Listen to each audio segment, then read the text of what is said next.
Hello guys, ayan, samahan niyo po ako ngayon. Gagawa ako ng hapunan para sa aking mga alaga. Ayan guys, gagawa nga pala ako ng pasta. Nagpapakulo na ako dyan ng shrimp.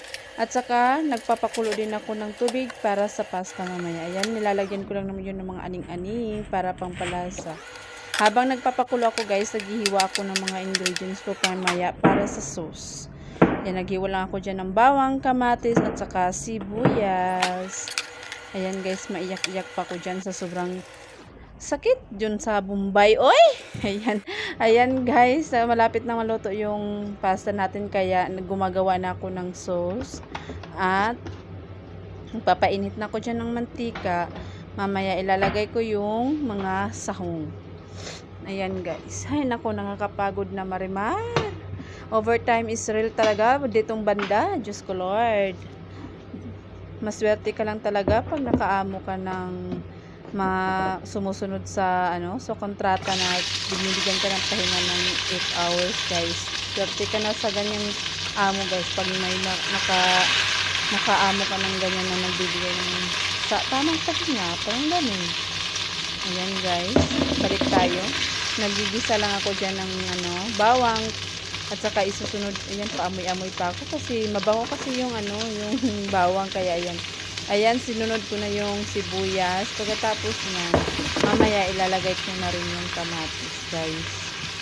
Simple lang naman yung sauce niya, guys. Madali lang naman siya. Lagyan lang siya ng tomato paste, liquid cream, ketchup, at saka pangpalasa. Yan lang. Tapos tatawagin na nila yung pink pasta kasi yung sauce magiging pink yan siya, kaya tinatawag nilang pink pasta yan guys. Ayan, malapit na rin ako matapos dyan guys kasi mabilis lang naman gawin yan Ayan, papisit-pisit lang. Ayan guys, napapagod na si Ukang dyan. Tingnan mo yung mukha, hindi na maitsura. Diyos ko mayo, overtime is real talaga dito banda, no? Grabe. Ayan guys, kumuha na ako ng ketchup para pangdagdag dun sa tomato paste na nilalagay ko. Tapos, mamaya, ilalagay ko na rin yung iba pang sahog yan. Kaya ayan guys, halo-halo lang konti. Tapos, hanggang matunaw yung sauce, maghalo-halo lang yun sa konti. Yan, ganyan.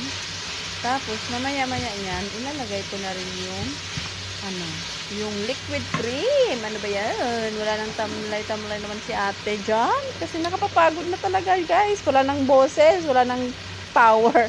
Ayan, ilalagay ko na yung liquid cream guys. Yan lang. Pagkatapos yan, lagyan ko lang siya ng pepper, salt, at saka kunting asukal.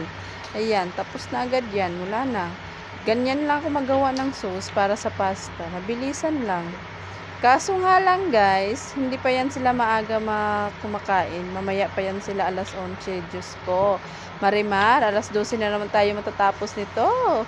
Diyos ko Lord. Kaya pa. Hanggat buhay. Ayan guys. Ayan guys. Tapos na rin yung sauce ko. Ipapakita ko sa inyo. Ayan. Mamaya-maya yan. Pagkatapos kong halo-haloin, magkukulay pink na yan. Ayan. Kulay pink na siya, diba? Ayan, tapos na rin yung pasta nung pinapakulo ko kanina, saka yung shrimp.